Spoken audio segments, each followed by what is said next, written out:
शत्रुवेभ्यः स्वाहा।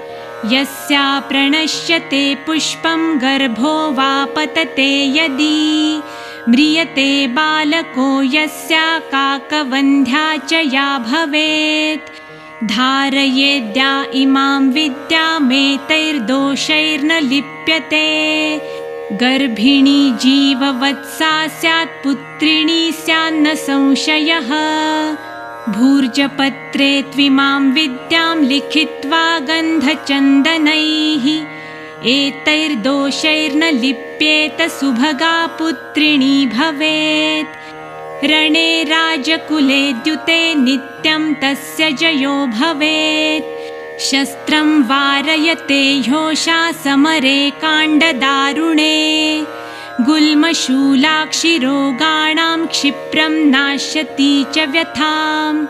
शिरोरोगज्वरा